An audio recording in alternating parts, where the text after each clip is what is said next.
Allahu Akbar, Allahu Akbar. Kita melakukan maksiat itu itu kita yakin itu merupakan satu kesalahan. Tapi jika sekiranya kita mempromok maksiat yang kita lakukan sehingga orang tahu apa yang telah kita lakukan, maka itu merupakan dosa yang kedua pula. Bismillahirrahmanirrahim. Alhamdulillah wassalatu wassalamu ala asyrafil anbiya'i wal mursalin sayyidina wa maulana Muhammad wa ala alihi wa sahbihi ajma'in. Qala rabbi shrah li sadri wa yassir li amri wa hlul 'uqdatam min lisani yafqahu qawli. Amin. Assalamualaikum warahmatullahi wabarakatuh. Qala Allah Ta'ala fi kitabil aziz wa huwa asdaqul qailin wa yaquluna fi anfusihim lawla yu'adzibuna Allah bima naqul hasbuhum jahannam yaslawnaha fabi'sal masir. وفي الحديث كل أمتي معافى إلا المجاهرين وإن من المجاهرة أن يعمل الرجل بالليل عملا ثم يصبح وقد ستره الله فيقول يا فلان عملت البارحة كذا وكذا وقد بات يستر ربه ويصبح يكشف ستر الله عنه. Tuan-tuan yang dirahmati oleh Allah Subhanahu wa taala, yang pertama syukur kita kepada Allah Subhanahu wa taala di atas segala nikmat yang Allah berikan kepada kita. Dan kita sebagaimana yang telah sedia maklum, kita adalah merupakan manusia yang dianggap sebagai makhluk yang lemah, dan itu merupakan hakikat kejadian kita. Wa khuliqal insanu dha'ifa. Manusia itu dia dicipta daripada asalnya dalam keadaan lemah. Bermakna kalau kita kata kita ni manusia lemah, bermakna ada kuasa yang kuat. Sebab dalam dunia ni dia ada regu belakang. Nah, tina, jantan, laki, puan, suami, isteri. Jadi kalau kita Tuhan jadikan dalam keadaan lemah, bermakna ada di sana kekuatan yang melebihi daripada kekuatan manusia. Jadi kalau manusia rasa dia kuat, dia rasa dia kaya, dia rasa dia hebat, itu merupakan khayalan semata-mata, tidak lebih pada itu. Sebab itulah orang yang rasa dia besar, Tuhan tak kata kabur, Tuhan kata istakbara. Istakbar maksudnya dia serah dia besar, bukan besar pun. Yang besarnya Allah Subhanahu wa taala. Jadi bermakna apabila kita diciptakan dalam keadaan kelemahan, maka di antara perkara yang perlu kita iktiraf dan perlu kita akui bersama ialah kita ni senantiasa menzalimi diri kita sendiri, ya, dengan melakukan dosa, sama ada dosa kecil ataupun dosa besar, sama ada kita ketahui ataupun tidak. Dan kita senantiasa berdoa kepada Allah Subhanahu wa taala, Allahumma ighfir lana dhunubana kullaha saghiraha wa kabiraha sirraha wa alaniyataha wa ma anta a'lamu biha minni. Itu doa kita. Ya Allah, Allahumma ghfir dhunubi kullaha. Ya Allah, ampunkan dosaku secara menyeluruh. Sirraha wa alaniyata, sama ada secara tersembunyi ataupun terang-terang. Awwalaha wa akhiraha, sama ada yang awal dan akhirnya. Wa ma anta a'lamu biha minni, dan apa sahaja dosa yang kamu lebih tahu daripada aku. Jadi bermakna ada di antara dosa yang kita tidak tahu. Sebab itulah kita apabila keluar daripada tandas, apa kita sebut? Ghufranak.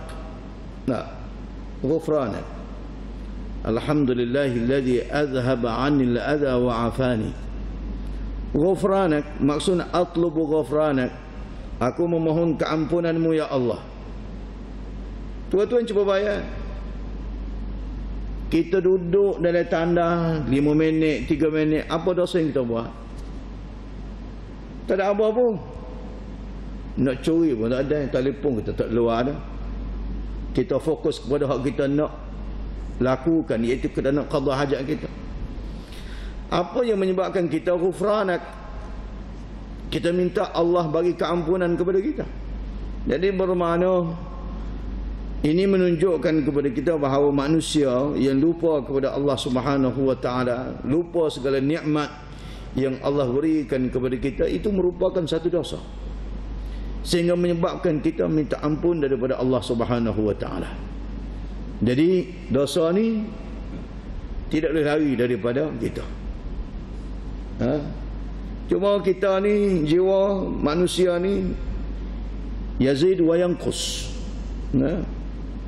Iman kita ni kadang-kadang bertambah, kadang-kadang turun. Jadi kalau lebar mungkin boleh jadi jiwa malaikat. Tapi kalau jahat mungkin dia jadi ruh syaitani. Itu keupayaan manusia. Dia tidak seperti malaikat. Malaikat ni makhluk yang senantiasa taat dan patuh kepada perintah Allah Subhanahu wa taala. Kita tak boleh nak kata kita seperti syaitan, tak boleh. Sebab syaitan ni dia senantiasa melakukan perkara yang bercanggah dengan perintah Allah Subhanahu wa taala. Tapi manusia dia mungkin boleh jadi seperti malaikat, mungkin boleh jadi seperti syaitan. Sebab itulah Allah Subhanahu wa taala Al-Quranul Karim apabila menceritakan tentang kejahatan orang munafik apabila berhadapan dengan baginda Rasulullah sallallahu alaihi wasallam. Tuan kata macam mana? Wa idza laqul ladina amanu qalu amanna wa idza khalau ila syayatinihim qalu inna ma'akum innama nahnu mustahzi'un. Cuba tuan tengok penggunaan kalimah syayatinihim, syaitan-syaitan mereka. Bukan syaitan sungguh tu. Wa idza laqul ladina aman, apa mereka bertemu dengan orang mukmin. Ini orang munafik ni sikap dia. Sikap dia tidak pernah konsisten dalam beragama. Apabila dia bertemu dengan orang yang beriman, maka dia kata qalu inna ma'akum, sesungguhnya kami bersama kamu.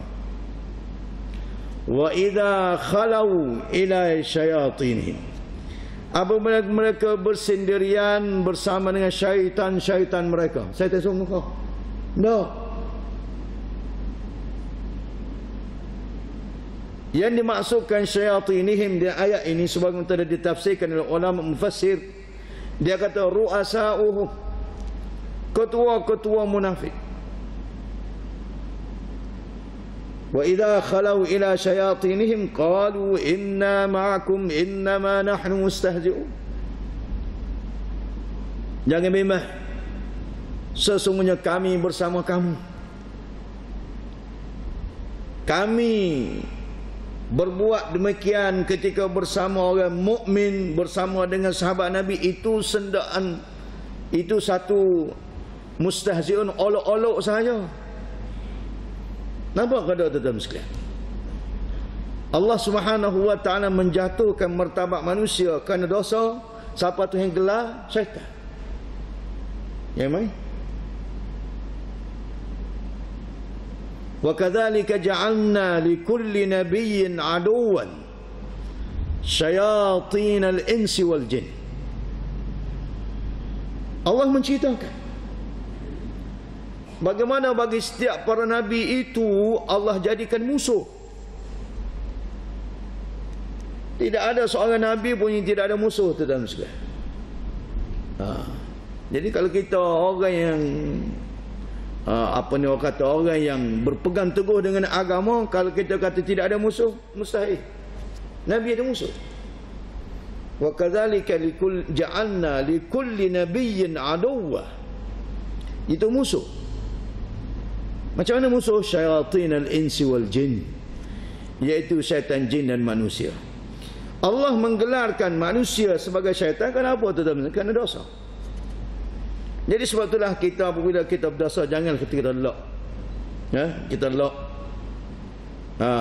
Kalau kita kalau kita tidak taubat, takut jadi lagu ni. Nah. Jadi ulama kata dosa kecil boleh bawa kepada dosa besar. Dosa besar, dosa kecil, kalau kita tidak istighfar kepada Allah, dosa tu akan berpindah menjadi dosa besar. Apabila dosa besar, kita kita tidak istighfar kepada Allah, kita tidak bertaubat, maka dia membawa kepada kekufuran. Sebab itulah dalam satu ibarat kata al-ma'asi baridul kufr. Maksiat yang kita lakukan itu adalah merupakan jalan ke arah kekufuran.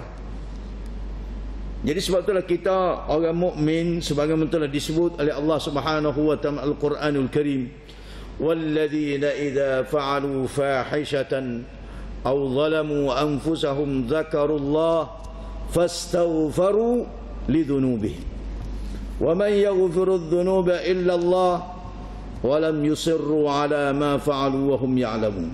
Ini gambaran orang yang disebut oleh Allah Subhanahu wa taala Al-Quranul Karim sebagai ahli syurga. Dan ayat sebelum ini, wabasyiril ladzina amanu wa amilus salihat anna lahum jannatin tajri min tahtiha al-anhar u'addat lil muttaqin. Akhirnya orang bertakwa di antaranya walladzina idza fa'alu fahishatan aw zalamu anfusahum, apabila mereka melakukan perbuatan keji atau menzalimi diri mereka sendiri. Yang pertama sekali, zakarullah, dia ingat kepada Allah. Ingat saja lah, tak. Fastaghfaru, terus. Kalau kita ngaji bahasa Arab, al-fa'li ta'qib, maksudnya tidak sampai seminggu lah tuan-tuan. Apabila kita melakukan dosa, kita ingat ini adalah merupakan penderhakaan kita dengan Allah, fastaghfiru, kita terus memohon keampunan daripada Allah Subhanahu wa taala.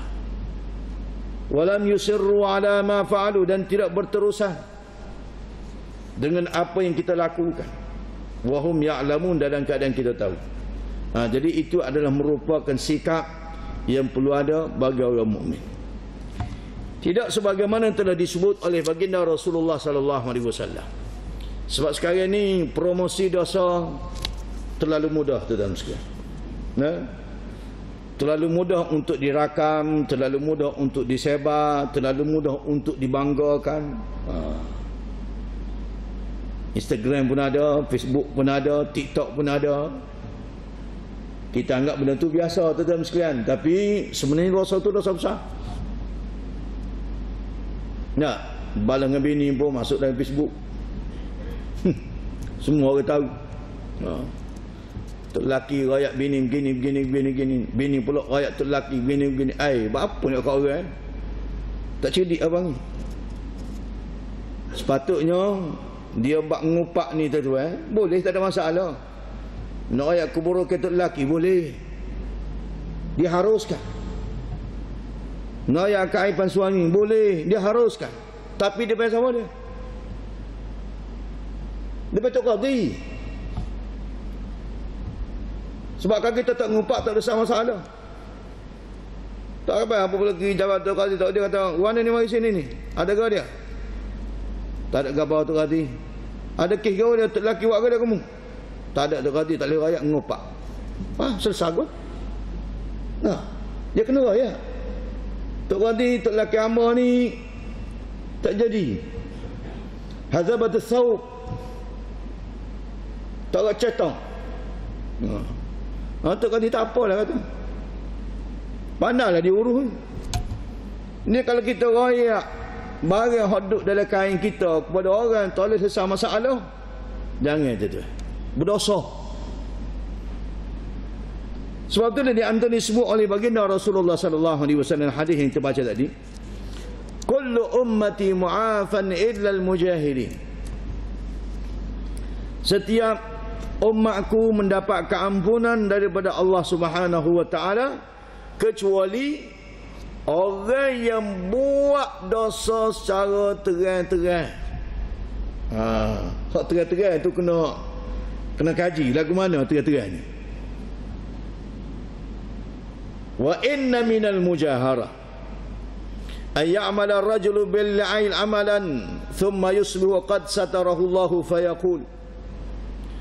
Dan sebahagian daripada melakukan dosa secara terang-terang, bukan sembunyi dak, iaitu seorang lelaki melakukan maksiat. Apabila pergi pagi esok pergi kedai kopi, sedangkan Allah Subhanahu wa tutup dah, pencegah maksiat pun tak hambat, pencegah maksiat pun tak nak kesal, orang pun tak nak itak, sebagai contoh tu yang tutup dah. Nyagi buka pagi esok, fayaqulu ya fulan amiltul barihata kaza wa kaza. Hei si fulan, malas-malas ke aku buat gini. Dia pula rakyat, dia melakukan maksiat kat subuh hari ni. Kiah dah tuan. Dalam agama ni kena buka beri otak kita. Tak? Jadi kalau Tuhan kata, Nabi kata, sebahagian daripada melakukan dosa secara terang-terang ialah malam Tuhan tutup keaiban, esok dia buka. Jadi bermakna kalau buka keaiban kita, kalau buka maksiat yang kita lakukan di TV ataupun di Instagram dan seumpamanya, dosa sebuah ni juga. Sebab tu kena tutup. Kita bersyukur kepada Allah Subhanahu wa taala. Allah tutup keaiban kita. Allah tidak memperlihatkan keaiban kita di hadapan orang lain. Tapi kenapa ke kita ambil tindakan membuka keaiban kita sendiri? Itu masalah. Itu sebahagian al-mujaharah. Jadi orang lagu ni tidak akan mendapat keampunan daripada Allah Subhanahu wa taala sebagaimana yang telah disebut oleh baginda Rasulullah sallallahu alaihi wasallam. Jadi waqad bata yasturuhu rabbuhu, dia tidur malam dalam keadaan Allah tutup keaiban dia, wa yusbihu yakshifu sitrallahi anhu, pagi esok dia buka sendiri keaiban yang telah ditutup oleh Allah Subhanahu wa taala. Jangan tuan. Nah, kita melakukan maksiat itu itu kita yakin itu merupakan satu kesalahan. Tapi jika sekiranya kita mempromok maksiat yang kita lakukan sehingga orang tahu apa yang telah kita lakukan, maka itu merupakan dosa yang kedua pula. Tak ada pasal-pasal. Jadi sebab itulah tuan-tuan sekalian, kita dalam perkara ini kena beringatlah tuan-tuan sekalian. Jangan buat bermudah-mudah tentang perkara-perkara yang berkaitan dengan maksiat ni. Cuba kena sebut tuan-tuan sekalian, apakah yang dimaksudkan maksiat yang dilarang oleh Allah Subhanahu wa taala. Ni kita kena tahu juga. Kadang-kadang kita telajak. Kita telajak kononnya sensitif dengan agama. Sehingga menyebabkan orang lain yang berdosa belaka, kita yang melekat. Bahaya juga. Nah. Ni bahaya belaka ni. Dia kena takrif dosa tu kepada dia. Bukan seni-seni. Sebab ia menentukan hak ni dosa, hak ni dak, hak ni boleh pahala, hak ni tak boleh pahala, hak ni halal, hak ni haram. Siapa dia? Allah. Mari kuasa besar mana sekalipun dia nak menghapuskan formula dosa dan pahala yang telah disebut oleh Nabi sallallahu alaihi wasallam, yang disebut oleh Allah Subhanahu wa taala Al-Quran, tak boleh. Ya. Hatta tu agung kau sabut dia tak boleh, tuan-tuan sekalian. Jadi oleh kerana itu kita kena tahu apa yang masukkan dosa. Abu Hamid Al-Ghazali, Imam Ghazali telah menyebut dosa itu ibaratun an kulli ma huwa mukhalifun li amrillahi ta'ala fi fi'lin aw tarkin. Iaitu ibarat daripada semua perkara yang bercanggah dengan perintah Allah Subhanahu wa taala, sama ada kita buat hak dia larang ataupun kita tinggal hak dia suruh. Nah, itu dosa. Dan kalau kita boleh sebut lagi ni, an yakuna qat'iyan, dia bersifat qat'i, bukan khilaf. Kalau benda khilaf, itu merupakan rahmat daripada Allah Subhanahu wa taala. Hak ni kata boleh, hak ni kata tak boleh. Nak buat, tak sempat buat pun tak apa. Ni duk balas masalah kunut. Tak cerdik abang. Ngaji tinggi dah tapi balas masalah kunut. Siapa mufarakah baca kunut? Pernah. Ni lebih alim daripada Imam Syafi'i lagi. Tak. Jadi Imam Syafi'i ketika mana berada di perkurban Abu Hanifah, dia tak baca kunut. Tak berasa apa. Jadi apabila orang tanya dia, kenapa imam tidak baca kunut? Alaisal qunutu sunnatan fi madhhabikum? Tidakkah kunut sunat dalam mazhabmu? Kita sunat buat tak baca kunut, sunat sujud sahwi. Sama dengan tahiyat awal. Sama dengan tambah rakaat secara terlupa. Alaisatil qunut sunnatan fi madhhabikum? Tidakkah kunut itu merupakan satu kau sunat dalam mazhab kamu ya imam? Maka Imam Syafi'i dengan kerendahan jiwa dan hatinya dia kata, aqnut wa ana fi hadrati. Tidak selayaknya aku kunut di hadapan perkurban Abu Hanifah yang mengatakan kunut itu tidak wajib. Nampak? Tak sama. Sebab apa? Sebab dia tahu barang ini khilafi, bukan qat'i. Nak buat, tak saya buat, tak apa. Hak buat, jangan kata orang tak buat tu salah. Dan orang hak buat jangan jadi bermakna jangan buat tuduhan yang tidak berasas lah tuan-tuan sekalian. Asasnya tak boleh. Kita tak sama. Itu boleh mewujudkan ketenangan di dalam beragama. Kalau kita, sebab tu kita kena tentu takrif gapo dia yang masuk ke dosa tu, iaitu melakukan perkara yang diharamkan oleh Allah Subhanahu wa taala dan meninggalkan perkara yang disuruh oleh Allah Subhanahu wa taala. Itu dosa. Dosa pula ada dosa kecil, ada dosa besar. Dosa kecil akan dihapuskan dengan kebaikan, innal hasanati yudhibna sayyiat. kebaikan yang kita buat ni akan menghapuskan dosa kecil yang kita lakukan. Mari ke masjid, hapus dosa kecil. Ambil air semaya, hapus dosa kecil. Tapi kalau dosa besar tidak terhapus kecuali dengan taubat kepada Allah Subhanahu wa taala dan memenuhi beberapa syarat yang lain.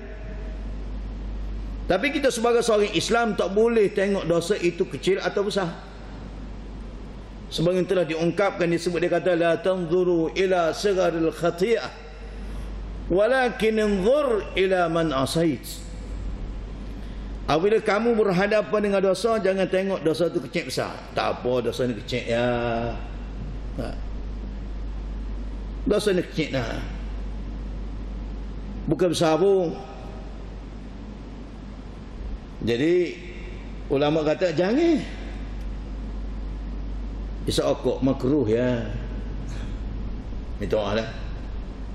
Tak apa kok. Tuan-tuan tahu ke makruh tu ke dia? Maksud mana makruh tu ke dia? Makruh maksud dia benci. Siapa dia benci? Allah. Siapa yang kena benci? Takkanlah kita tiap-tiap hari nak dibenci oleh Allah Subhanahu wa taala.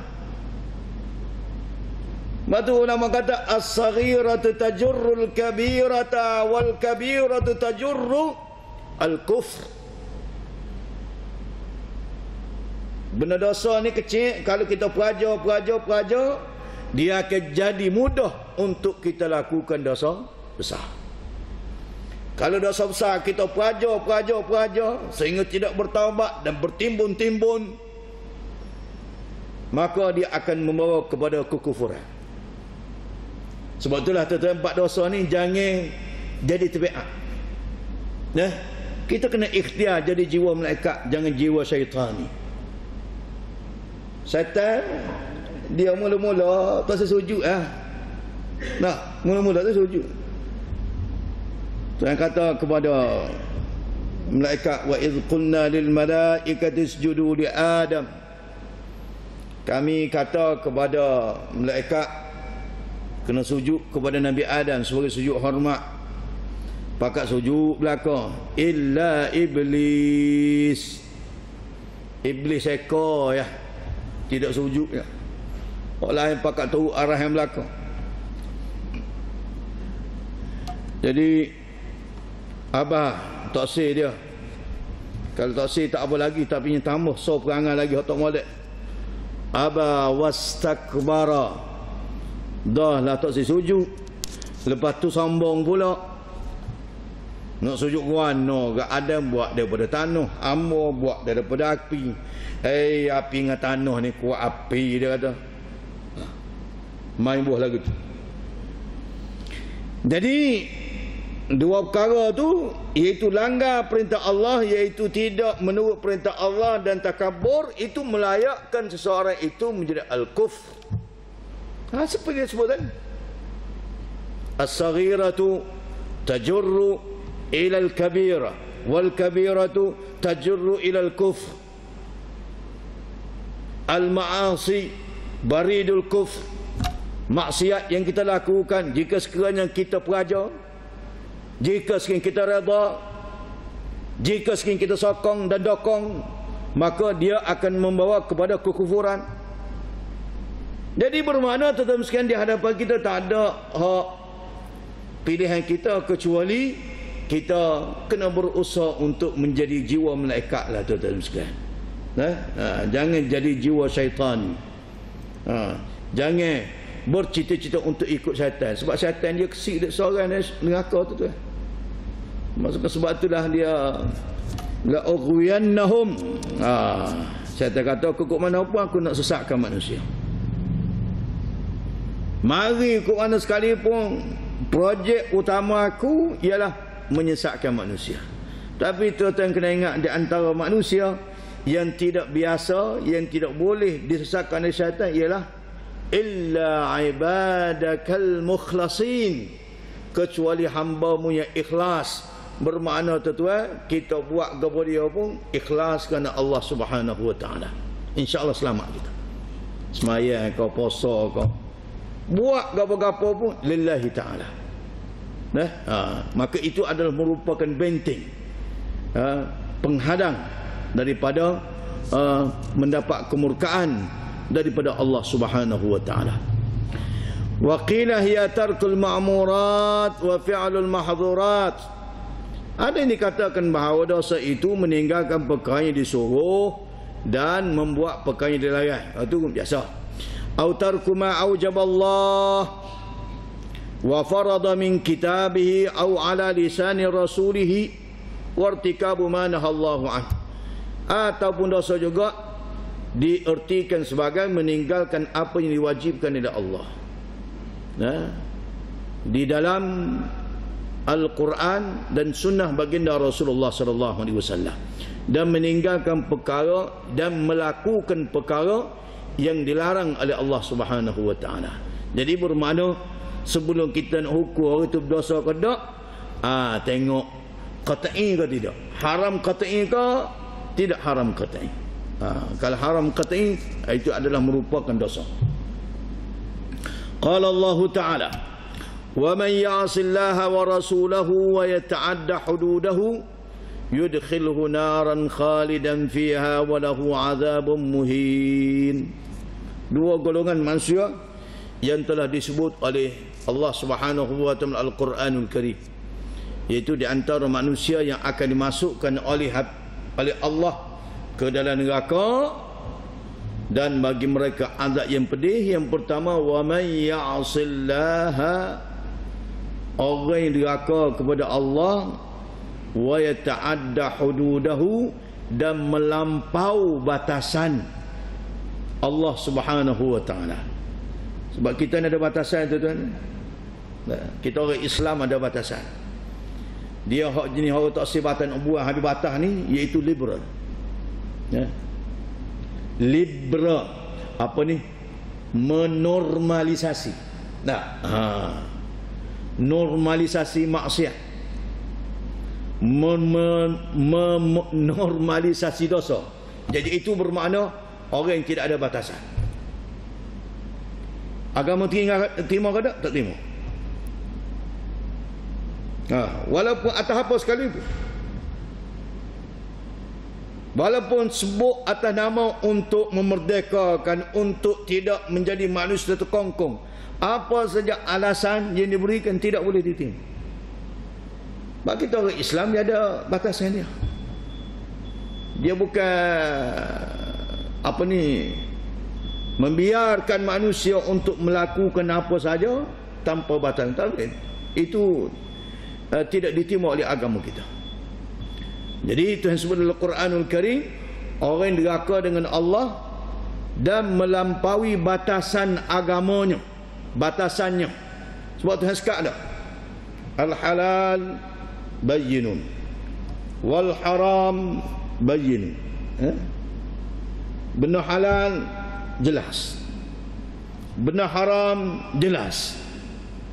Wa bainahuma umurun mushtabihat, dan di antara halal dan haram ada benda-benda ia sama-sama. Nak kata halal takut haram, nak kata haram takut halal.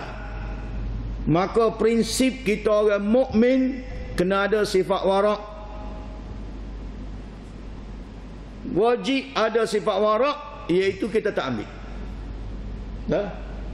Sebagaimana baginda Rasulullah sallallahu alaihi wasallam tidak ambil tamar yang jatuh dengan alasan takut tamar itu sedekah, dan sedekah itu tidak boleh diguna oleh keluarga baginda Rasulullah sallallahu alaihi wasallam. Nabi tak ambil. Maka kita hari ini pun begitulah, tuan-tuan sekalian. Kalau benda yang tidak boleh ditentukan hukum halal dan haram, maka bermakna tak boleh, tidak sayuga kita ambil. Buat kita lah bangun daripada semayang tak tengok piti 10 ya. Duduk tepi kita. Warna kalau akan ambil takut piti orang kan. Kalau tak ambil rugi. Boleh dah buat seperti cana roti tengok belanja saing-saing lepas insya. Sebagai contoh lah tu. Lagu nak ambil lagi. Duit pergi kita tu. Kalau tak ambil rugi. 10 ya tak nak seliuk lah. 1,000 lah tu. Lepas semaya. Kita tengok ada 1,000 dekat belakang kita. Nak kata mana kita?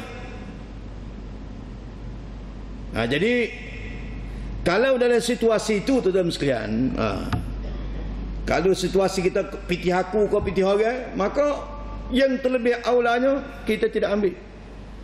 Faqad istabra li dinihi wa ardih. Maka kita telah menjaga agama kita dan telah menjaga maruah kita. Itu adalah merupakan perkara yang telah disebut oleh baginda Rasulullah sallallahu alaihi wasallam. Sebab itulah kita dalam bab ni, bab halal haram, dia mesti ada satu sikap yang perlu kita ada, iaitu sifat warak. Walaupun warak ni biasanya orang tepek dengan Tok Imam, dengan Tok Guru, dengan Tok Wali, tapi kita orang awam seperti kita pun kena ada sifat warak, iaitu tidak mengambil perkara-perkara syubhat untuk dijadikan sebagai asas kehidupan kita. Benda syubhat kita tinggalkan. Jadi tuan-tuan sekalian, aqsamuz dzunub, jadi setakat itulah untuk pertemuan hari ini, insya-Allah sebagai ganti Ustaz Syarafi. Jadi terima kasih banyak-banyak. Apa yang baik datang daripada Allah Subhanahu wa taala, ia kurang datang daripada kelemahan hamba sendiri. Aku qauli hadza wa astaghfirullahal azim li wa lakum, wa sallallahu ala Muhammad wa ala alihi wa sahbihi wa sallam, walhamdulillahi rabbil alamin. Bismillahirrahmanirrahim. Alhamdulillahi rabbil alamin. Wassalatu wassalamu ala asyrafil anbiya'i wal mursalin Sayyidina Muhammad wa ala alihi wa sahbihi ajma'in. Allahumma ighfir lana dhunubana wa liwalidina warhamhum kama rabbawna shighara. ربنا آتنا ما وعدتنا على رسلك ولا تخزنا يوم القيامة إنك لا تخلف الميعاد. ربنا آتنا في الدنيا حسنة وفي الآخرة حسنة وقنا عذاب النار. وصلى الله على محمد وعلى آله وصحبه وسلم. الحمد لله رب العالمين.